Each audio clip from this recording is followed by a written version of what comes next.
semuanya, pada video kali ini kita akan bahas topik bahasan baru. Kemarin kan kita sudah banyak belajar mengenai fungsi-fungsi logika ya. Nah sekarang fungsi logika tersebut itu bisa kita sederhanakan loh.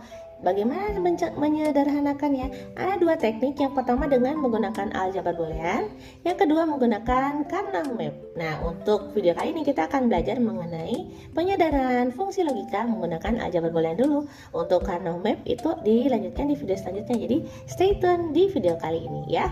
Nah lalu kira-kira kenapa harus disederhanakan? Apakah sekali lebih mudah dipahami? Ya betul sekali ya. Jadi dengan fungsi logika yang terlalu kompleks itu akan menyulitkan komputer dalam memproses sebuah data. Nah dalam menggunakan aljabar boolean kita juga bisa menggunakan penyederhanaan tersebut dengan beberapa fungsi logika atau hukum-hukum pada aljabar boolean. Nah mungkin teman-teman ada yang sudah tahu atau mungkin ada beberapa juga yang sudah tahu. Mari kita belajar bersama seperti biasa. Mari kita belajar beredukasi bersama Mutiara. Nah ini adalah topik yang akan kita bahas pada video kali ini, namanya adalah penyederhanaan fungsi logika dengan aljabar boolean.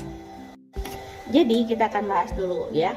Ini kita flashback lagi ya. Jadi pengertian dari aljabar boolean di sini kita harus tahu dulu nih penemunya siapa. Sebenarnya sudah dibahas ya, tapi nggak apa-apa, flashback aja. Jadi yang menemukan adalah namanya George Boole di tahun 1854. Bahwa melihat bahwa himpunan dan logika proporsi mempunyai sifat-sifat yang serupa. Kita bisa perhatikan kemiripan hukum-hukum aljabar logika dan hukum-hukum aljabar himpunan ya. Dalam buku The Laws of Thought, Boole memaparkan aturan-aturan dasar logika, dan aturan dasar logika ini membentuk struktur matematika yang disebut dengan aljabar boolean. Aplikasinya bisa untuk perencanaan rangkaian pensaklaran kayak kemarin ya. Lalu ada rangkaian digital dan rangkaian IC dan yang lain-lain ya. Banyak banget untuk penerapannya. Nah di video kali ini kita akan bahas beberapa banyak hukum aljabar boolean, tapi di sini saya bahas yang paling banyak digunakan aja ya. Yang pertama ada namanya hukum identitas. Hukum identitas itu bila mana ada A ditambah 0, dia hasilnya akan jadi A. Begitupun jika A dikali 1. Apakah variabelnya hanya A? Tidak ya, variabelnya disesuaikan dengan fungsi logika yang ada. Kalau misalnya ini kan hanya sampel aja ya. Lalu ada idempoten. Kalau idempoten itu A plus A sama dengan A, dan A dikali A sama dengan A gitu ya.